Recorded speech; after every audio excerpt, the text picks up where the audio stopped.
ಒಂದು ಹುಡುಗ ಒಂದು ಗುಡಿ ಮುಂದ ಭಿಕ್ಷಾ ಕುಂತಿತ್ತಂತ, ಭಿಕ್ಷಾ ಬೇಡ್ತಿತ್ತು. ಅದು ಗುಡಿ ಮುಂದೆ ಏನು ಭಿಕ್ಷುಕರಂದ್ರೆ ತಿಳಿದಟ್ಟು ಹಾಕಿ ಹೋಗ್ತಾರ. ಇವ 10 ರೂಪಾಯಿ ಕೊಡ್ರಿ 10 ರೂಪಾಯಿ ಕೊಡ್ರಿ ಅಂತಿದ್ದ. ಅವ ಕೊಡವಂದ ಅಲ್ಲೋ ಸುಮ್ಮನೆ ಕೊಟ್ಟಷ್ಟು ಇಸ್ಕೋಬೇಕು, ಭಿಕ್ಷುಕಾಗಿ 10 ರೂಪಾಯಿ ಕೇಳತ್ತೇನ್ ನೀನು? ಇಲ್ರಿ ನಮ್ದೊಂದು ಮೊಬೈಲ್ ಐತಿ, ಸಿಮ್ ರೀಚಾರ್ಜ್ ಮಾಡ್ಬೇಕಾಗೈತಿ, 10 ರೂಪಾಯಿ ಕೊಡ್ರಿ ಅಂತ. ಅವ ಅಂದ ಅಲ್ಲ ಭಿಕ್ಷುಕಾಗಿ ಮತ್ 10 ರೂಪಾಯಿ ಇಟ್ಟಿ ಮೊಬೈಲ್ ಇಟ್ಟಿ ಏನ್ ನೀನು? ಇಲ್ರಿ ನಾವು ಒಂದು ಹುಡುಗಿನ ಇಷ್ಟಪಟ್ಟಿವಿ, I am in love with a girl. ಒಂದು ಹುಡುಗಿನ ಇಷ್ಟಪಟ್ಟಿನಿ, ಅವ್ರಿಗೆ ಫೋನ್ಯಾಗ ಮಾತಾಡ್ಬೇಕು ನಾವು. ಅಲ್ಲೋ ಭಿಕ್ಷುಕಾಗಿ ಮೊಬೈಲ್ ಇಟ್ಟಿ, ಭಿಕ್ಷುಕಾಗಿ ಒಂದು ಹುಡುಗಿಯನ್ನ ಭಿಕ್ಷುಕಾಗಿ ಹುಡುಗಿನ ಪ್ರೀತಿ ಮಾಡಿಯಾ ಅಂದ್ರವ್ರು. ನಾವು ಭಿಕ್ಷುಕರಾಗಿ ಹುಡುಗಿನ ಪ್ರೀತಿ ಮಾಡಿಲ್ರಿ, ಆ ಹುಡುಗಿನ ಪ್ರೀತಿ ಮಾಡಿದ್ಮೇಲೆ ಭಿಕ್ಷುಕರಾಗಿವ್ ನಾವು ಅನ್ನ. ಅವ್ರ ಮಾಡಿಸ್ಯಾರ ನಮಗೆ ಹಿಂಗ. ಅವಾಗಿಂದನ ಇಲ್ಲಿ ಗುಡಿ ಮುಂದಕ್ಕೂ ಅವರು ಕೂಡಿಸ್ಯಾರ ನಮಗೆ. ಏನು ಸೋ ಅಟ್ಯಾಚ್ಮೆಂಟ್, ಗ್ರೇಟ್ ಅಟ್ಯಾಚ್ಮೆಂಟ್. ಅಂದ್ರ ಮೊದಲು ಬಯಕ್ಕಿತ್ತು, ಸಿಗದಿದ್ದಕ್ಕ ಕ್ರೋಧ ಬಂತು. ಸಿಗದೇ ಇರ್ಲಿಲ್ಲ ಅಂದ್ರೆ ಹೆಂಗರ ಮಾಡಿದನ್ ಪಡ್ಕೋಬೇಕಂತ ಮೋಹ ಇದು ಅಂತಿರ್ತಾರ ನೋಡು. ಆಕಿ ಕಾಲಾಗ ನನ್ನ ಪ್ರಾಣ ಹೋಗ್ಲಿ ಅಂತಿರ್ತಾರ ಅನ್ನೋದಿಲ್ಲ. ಎಲ್ಲಿ ಏನ್ ದೇವ್ರ ಮನ್ಯಾಗ ಅವ್ರ ಕಾಲಾಗ ಅಂದ್ರ ದೇವ್ರು ನಿನಗೆ ಹುಟ್ಟಿಸಿ ನೀ ದೇವರಾಗೋ ಅಂದಾದ್ರೆ ಇನ್ನೊಬ್ಬರ ಕಾಲಾಗ ಪ್ರಾಣ ಹೋಗುವಷ್ಟು ಹೇಡಿ ಆತಲ್ಲ, ಇದೇ ಮೋಹ ನೋಡು. ಭಿಕ್ಷುಕ ಮಾಡುತ್ತಲ್ಲ ನಿನ್ನ, ಇದಕ್ಕೆ ಮೋಹ ಅಂತ ಕರೆದ್ರು. ಅಂದ್ರೆ this is how human feelings arise within the mind. ಕಾಮ, ಕ್ರೋಧ, ಮೋಹ, ಈ ಭಾವನೆಗಳ ಉತ್ಪತ್ತಿ ಹೆಂಗಾಗ್ತೈತೆ ಮನಸ್ಸಿನಲ್ಲಿ, ಇದು ತಿಳ್ಕೋಬೇಕಿದು ಶಾಸ್ತ್ರ ಅಷ್ಟೆ. ಇದನ್ನು ಗೊತ್ತಿರ್ಬೇಕು ನಮಗಷ್ಟೆ. ಮೋಹ ಆತು ಸಿಗಲಿಲ್ಲ ಅಂದ್ರೆ ಬುದ್ಧಿನಾಶ ಆತು. ಬುದ್ಧಿನಾಶ ವಿವೇಕವೇ ಕಳ್ಕೊಂಡ ಅಂದ್ರೆ ನೀವು ನೋಡಿ, ಸಿಟ್ಟು ಬಂತು ಅಂದ್ರೆ ದೊಡ್ಡ ಕ್ರಿಮಿನಲ್ ಲಾಯರ್ ಇರ್ತಾನೆ, ಕ್ರಿಮಿನಲ್ ಲಾ ಓದಿರ್ತಾನ. ಸಿಟ್ಟು ಬಂತು ಅಂದ್ರೆ ಹೆಂಡತಿಗೆ ಕೊಲೆ ಮಾಡ್ತಾನ ಅವನು. ಓದಿಲ್ಲೇನು, ಲಾ ತಿಳಿದಿಲ್ಲೇನು, ಲಾ ತಿಳಿದೈತಿ, ಕ್ರಿಮಿನಲ್ ಲಾ ಓದ್ಯಾನ. ಆದ್ರೆ ಸಿಟ್ಟಿನ ಕೈಯಾಗ ಬುದ್ಧಿ ಕೊಡಬೇಡ ಅನ್ನೋದಿಲ್ಲ ನಮ್ಮ ಹಿರಿಯರು. ಗ್ರಾಮೀಣ ವೇದ ನೋಡಿ ಎಷ್ಟು ಚಂದ ಐತಿದ್. ಸಿಟ್ಟಿನ ಕೈಯಾಗ ಬುದ್ಧಿ ಕೊಡಬೇಡ ಅಂದ್ರೆ ವಿವೇಕಶೀಲದಿಂದ ವರ್ತನೆ ಮಾಡ ನೀನು. ಅದಕ್ಕೆ ಮನುಷ್ಯನಿಗೆ ಇದು ಗೊತ್ತಿರಬೇಕಷ್ಟೇ. ಈಗ ಎಲ್ಲವನ್ನು ಅನುಭವಿಸ್ಬೇಕು. ಇದು ಮನಸ್ಸಿನ ಗುಣಧರ್ಮ. ಒಂದು ಕುರ್ಚಿ ಇರ್ತೈತಿ, ಕುರ್ಚಿ ಸುಮ್ಮನೆ ನೋಡ್ತೈತಿ. ಯಾರ್ಯಾರು ಕುರ್ಚಿ, ಅಧಿಕಾರದ ದಾಹ ಮನುಷ್ಯನಿಗೆ. ಯಾರೋ ಕುರ್ಚಿ ಮೇಲೆ ಕುಂತವ್ರು ನೋಡ್ತೈತಿ. ಕುರ್ಚಿ ಮೇಲೆ ಕುಂತವ್ರು ನೋಡಿ ನಾವು ಒಂದ್ ದಿವ್ಸ ಹಿಂಗ ಕುರ್ಚಿ ಮೇಲೆ ಕೂಡ್ಬೇಕು, ಕೆಂಪನ ಕಾರ್ನಾಗ ಓಡಾಡ್ಬೇಕಂತ ಅನಿಸೋದಿಲ್ಲ. ನೋಡದ ಕೂಡ್ಲೆ ಬಯಕ್ಯಾತ್ ನೋಡ್ರಿ. ಬಯಕ್ಯಾತು ಎಲ್ಲ ಮಾರಿ ಅದು ಅವ್ರ ಕಾರ್ ಇವನ್ ತಲೆಯಾಗ ಪ್ರಿಂಟ್ ಶುರು ಆಗ್ತದ ಮನಸ್ಸಿನಾಗ. ನಾವು ಒಂದ್ ದಿವ್ಸ ಹಿಂಗ ಊರಾಗ ಓಡಾಡ್ಬೇಕು. ಮತ್ತ ನಿಂತವ್ರೆಲ್ಲ ಗೆದಿತಾರ, ಒಬ್ರು ಗೆದಿತಾರ, 19 ಮಂದಿ ಸೋಲವ್ರಲ್ಲ. ಸೋತಿದ್ದಕ್ಕೆ ಸಿಟ್ಟು ಬಂತು ನೋಡಿ ಮನುಷ್ಯಾಗ, ತಾಳ್ಕೊಳಕ್ಕಾಗ್ಲಿಲ್ಲ, ತಾಪ ಶುರು ಆತ. ಒಂದ ಸೀಟ್ ಒಬ್ರ ಬರ್ಬೇಕಲ್ಲ, ಉಳಿದ 19 ಮಂದಿಗೆ ತ್ರಾಸ ಆತೀಗ, ತಾಪ ಆತ ಇಲ್ಲ ಮನಸ್ಸಿಗೆ. ಮತ್ತ ಅದನ್ನ ಏನಾರ ಮಾಡಿ ಇನ್ನೊಮ್ಮೆ ಪಡ್ಕೋಬೇಕಂತ ಹೊಲ ಮಾರ್ತ್ ಮನಿ ಮಾರ್ತ್ ಎಲ್ಲ ಮಾರಿ ಹೋತ್ ನೋಡ್ರಿ. ಇದು ವಿನಶ್ಯತೆ ಅಷ್ಟೆ. ಏನೋ ಒಂದು ಬಯಸಿತ್ತು, ಕಾಮ ಸಿಗಲಿಲ್ಲ, ಕ್ರೋಧ, ಬಯಕೆ, ಸಿಗದಿರುವಿಕೆಯ ಮಧ್ಯದೊಳಗ ಕ್ರೋಧ ಉತ್ಪನ್ನ ಆತು, ಸಿಟ್ಟು ಬಂತು, ಮತ್ತದರ ಬೆನ್ನ ಹತ್ತೆ ಹೋತಲ್ಲ, ವಿನಶ್ಯತೆ ಅಷ್ಟೆ. ಏನ ಅಧಿಕಾರ ಮಾಡಬಾರ್ದು ಅಂತಲ್ಲ, ಇರ್ಬೇಕು, ಎಲ್ಲ ದುಡಿಬೇಕು, ಮಾಡಬೇಕು. ಕುರ್ಚಿ ಇರಬಾರ್ದಂತಲ್ಲ ಮನುಷ್ಯಾಗ, ಕುರ್ಚಿ ಇರಬೇಕು. ಕುರ್ಚಿ ಸಿಕ್ಕಾಗ ಸಮಾಜಕ್ಕೆ ಜಗತ್ತಿಗೆ ಕೆಲಸ ಮಾಡ್ತಿರ್ಬೇಕು. ಗೊತ್ತಿರ್ಬೇಕು, ಕುರ್ಚಿ ಮ್ಯಾಲ ನಾ ಕುಂತಿರ್ಬೇಕು, ಅದ್ರ ಕುರ್ಚಿ ಬಂದು ನನ್ನ ತಲೆಯಾಗ ಕುಂತಿರಬಾರ್ದು. ಇದೇ ಅಧ್ಯಾತ್ಮ, ಇದೇ ತಿಳ್ಕೊಳ್ಳೋದು ಮನುಷ್ಯ. ಅಧ್ಯಾತ್ಮ ಕುರ್ಚಿ ಮ್ಯಾಲ ಕುಂದಿರಬೇಡ ಅಂತ ಹೇಳೋದಲ್ಲ, ಕುರ್ಚಿ ಮೇಲೆ ನೀ ಕುಂದ್ರು ಅದ್ರ ಕುರ್ಚಿ ನಿನ್ ತಲೆಯಾಗ ಕೂಡಿಸ್ಕೋಬೇಡ ಅಂತ ಹೇಳುವುದೇ ಅಧ್ಯಾತ್ಮ ಅಷ್ಟೆ. ಸಂಸಾರ ಮಾಡಬೇಡ ಅಂತ ಅಧ್ಯಾತ್ಮ ಹೇಳುವುದಿಲ್ಲ. ಸಂಸಾರ ಮಾಡು, ಅದ್ರ ಸಂಸಾರ ನಿನ್ ತಲೆಯಾಗ ತಗೊಂಡು ತಿರುಗಬೇಡ ಅಂತ ಹೇಳುವುದು ಅಧ್ಯಾತ್ಮ ಅಷ್ಟೆ. ಇದು ಮನಪ್ರಸನ್ನತಾ. ಮನಪ್ರಸನ್ನತೆಯೂ ಇರಬೇಕು. ಒಂದು ಕೋಪ ಇರ್ತದಲ್ಲ, ಕೋಪ, ಸಣ್ಣ ಕೋಪ ಎಷ್ಟು ತ್ರಾಸ ಮಾಡುತ್ತದೆ ಮನುಷ್ಯನಿಗೆ.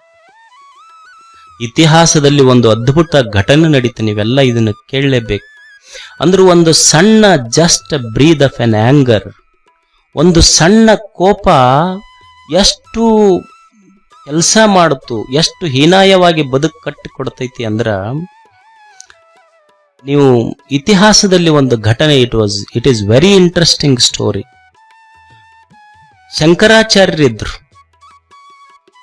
ಮಂಡನ ಮಿಶ್ರ ಅಂತ ಒಬ್ಬರಿದ್ರು. ಮಂಡನ ಮಿಶ್ರ ಈ ಷಡ್ ದರ್ಶನಗಳಂತ ಬರ್ತಾವ, ಬಹಳ ದೊಡ್ಡ ಕಥೆ ಹೇಳಕ್ ಹೋಗೋದಿಲ್ಲ, ಸುಮ್ಮನೆ ಸಣ್ಣ ಸಂಕ್ಷಿಪ್ತ ಹೇಳ್ತೀನಿ ನಿಮಗೆ. ಕೋಪ ಹೆಂಗ ಮಾಡ್ತೈತಿ ಮನುಷ್ಯಗ. ಶಂಕರಾಚಾರ್ಯರು ಅದ್ವೈತ ಸಿದ್ಧಾಂತದ ಪ್ರತಿಪಾದಕರು, ಯುವ ಸನ್ಯಾಸಿಗಳು. ಮಂಡನ ಮಿಶ್ರ ಅವರು ಪೂರ್ವ ಮೀಮಾಂಸಕರು, ಅಂದ್ರೆ ಕರ್ಮ ಸಿದ್ಧಾಂತವನ್ನು ಹೇಳುವವರು. ಶಂಕರಾಚಾರ್ಯರು ಅದ್ವೈತ ಸಿದ್ಧಾಂತವನ್ನು ಹೇಳುವವರು, ಉತ್ತರ ಮೀಮಾಂಸೆ. ಮಂಡನ ಮಿಶ್ರ 60-70 ವರ್ಷ ವಯಸ್ಸವರಿಗೆ, ಅವರು ಕರ್ಮ ಮೀಮಾಂಸೆಯನ್ನು ಹೇಳ್ತಿದ್ರು, ಪೂರ್ವ ಮೀಮಾಂಸೆ ಹೇಳ್ತಿದ್ರು. ಅವರು ಮಂಡನ ಮಿಶ್ರ ಹೇಳುದಕ್ಕೆ ಕರ್ಮ ಸಿದ್ಧಾಂತ ಅಂತಿದ್ರು, ಶಂಕರರು ಹೇಳುದಕ್ಕೆ ಜ್ಞಾನ ಸಿದ್ಧಾಂತ ಅಂತಿದ್ರು. ಅವರಿಬ್ಬರ ಮಧ್ಯದೊಳಗ ಮುಕ್ತಿಗೆ ಕರ್ಮ ಮೂಲ ಅಂತ ಮಂಡನ ಮಿಶ್ರ, ಮುಕ್ತಿಗೆ ಜ್ಞಾನ ಮೂಲ ಅಂತ ಶಂಕರರು. ಇಬ್ಬರಿಗೆ ಚರ್ಚಾಕೂಟ ನಡೀತು. ಚರ್ಚಾಕೂಟ ನಡೆದಾಗ ಶಂಕರನು ದೊಡ್ಡ ಜ್ಞಾನಿ, ಮಂಡನ ಮಿಶ್ರನು ಬಹಳ ದೊಡ್ಡ ಜ್ಞಾನಿ. ಅವರಂಥ ಜ್ಞಾನಿಗಳೇ ಇಡೀ ಭಾರತದ ಇತಿಹಾಸದಲ್ಲಿ ಇರಲಿಲ್ಲ. ಶಂಕರ ಮಂಡನ ಮಿಶ್ರ ಇಬ್ರು ವಾದಕ್ಕೆ ಕುಳಿತರು. ಮಂಡನ ಮಿಶ್ರ 60 ವರ್ಷದ ಮನುಷ್ಯ ಅಲ್ಲ. ಅವ ಅಂತಾನ, ನೀನು ಯಾರಿಗೆ ಬೇಕು ಅವ್ರಿಗೆ ಆಯ್ಕೆ ಮಾಡ್ಕೊ.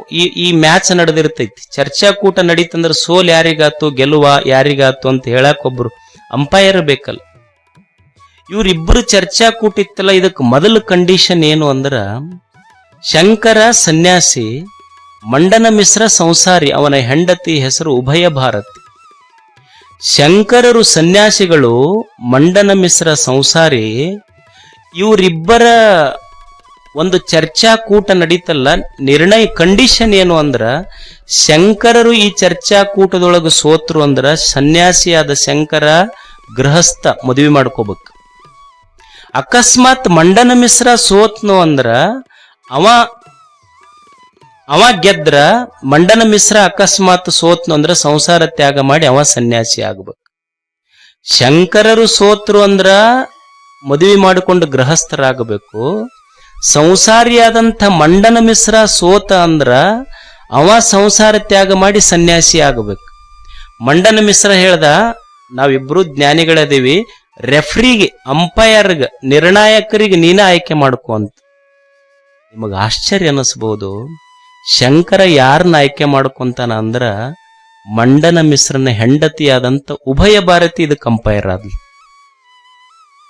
ಹೆಂಗದ ಹೇಳಿ, ಅಕಸ್ಮಾತ್ ಗಂಡ ಸೋತಾನ ಅಂತ ಡಿಕ್ಲೇರ್ ಮಾಡಿಬಿಟ್ರೆ ಆಕಿ ಗಂಡನ ಕಳ್ಕೋಬೇಕಾಗ್ತ.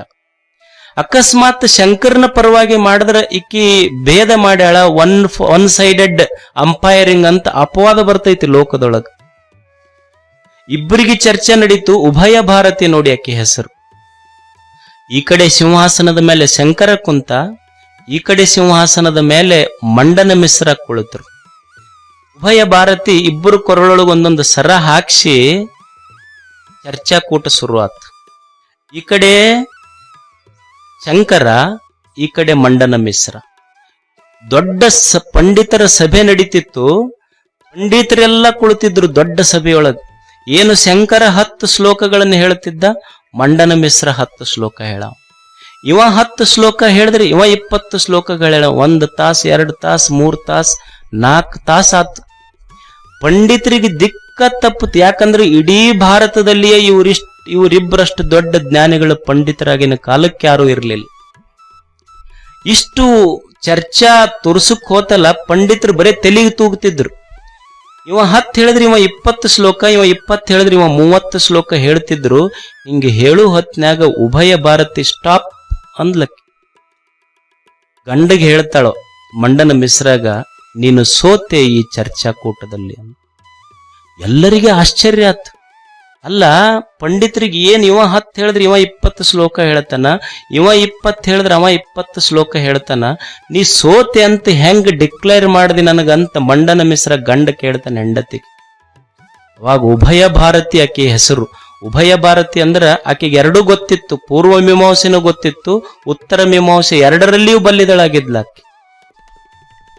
ಆಕಿ ಗಂಡ ಕೇಳ್ತಾನಲ್ಲ, ಅವ 10 ಹೇಳಿದ್ರೆ ನಾ 20 ಹೇಳ್ತೀನಿ, ನಾ 20 ಶ್ಲೋಕ ಹೇಳಿದ್ರೆ ಅವ 10 ಹೇಳ್ತಾನ, ನೀ ನನಗೆ ಸೋತೆ ಅಂತ ಹೆಂಗ್ ಡಿಕ್ಲೇರ್ ಮಾಡಿ ಡಿಸಿಷನ್ ಕೊಟ್ಟಿ.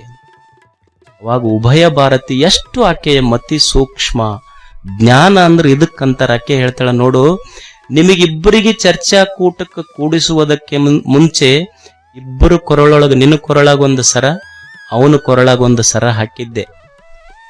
ನೀವು ನೋ ಡೌಟ್ ಇಬ್ರು ಜ್ಞಾನದಲ್ಲಿ ಸಮನಾಗಿ ಎದಿರಿ, ಪ್ರಶ್ನೆ ಇಲ್ಲ. ನಿನಗೆ ಸೋಲಾತು ಅಂತ ನಾ ಹೆಂಗ್ ಡಿಸಿಷನ್ ಕೊಟ್ಟೆ ಅಂದ್ರ, ಇಬ್ಬರಿಗೆ ಸರ ಹಾಕಿನಲ್ಲ, ಈ ವಾದ ಪ್ರತಿವಾದದೊಳಗ ಶಂಕರರ ಮಾತುಗಳಿಗೆ, ಶಂಕರರ ಶ್ಲೋಕದೊಳಗ ನಿನ್ನ ಮನಸ್ಸಿನೊಳಗ ಕೋಪ ಬಂದು ನಿನ್ನ ದೇಹ ಬಿಸಿಯಾಗಿ, ನಿನ್ನ ಕೋಪದ ತಾಪಕ್ಕೆ ಬಿಸಿಯಾದ ದೇಹಕ್ಕ ಹಾಕಿದ ಹೂವಿನ ಸರ ಬಾಡುತ್ತಲ್ಲ, ಕೋಪ ಬಂದಿದ್ದಕ್ಕೆ ಲಾಸ್ಟ್ ದ ಡಿಬೇಟ್ ಅಂತ. ಸುಮ್ನೆ just a small breath of an anger made him to lose the debate. ಇದು ಗೊತ್ತಿರಬೇಕು ಮನುಷ್ಯಾಗ, ಹಿಂದ ಒಂದು ಸಣ್ಣ ಬಿಸಿ ಕೋಪದ ತಾಪದ ಉಸಿರಿತ್ತಲ್ಲ, ಅದು ಒಂದು ಡಿಬೇಟ್ ಚರ್ಚೆಯನ್ನೇ ಸೋಲಿಸಿತ್ತು. ಒಂದು ಸಣ್ಣ ಕೋಪ ಬಂತು ಅಂದ್ರೆ ನಮ್ಮ ಸಂಸಾರದೊಳಗೆ ನಮಗೂ ಸೋಲಿಸ್ತೈತಿ ಅನ್ನೋದು ಗೊತ್ತಿರ್ಬೇಕು ನಮಗಷ್ಟೇ. ಕೋಪ ಅಷ್ಟು ಕೆಟ್ಟದ್ದು ಇರ್ಬೇಕಷ್ಟ, ಕೆಟ್ಟದ್ದು ಇರಬಾರ್ದಂತಲ್ಲ, ಎಷ್ಟಿರ್ಬೇಕು ಅಷ್ಟು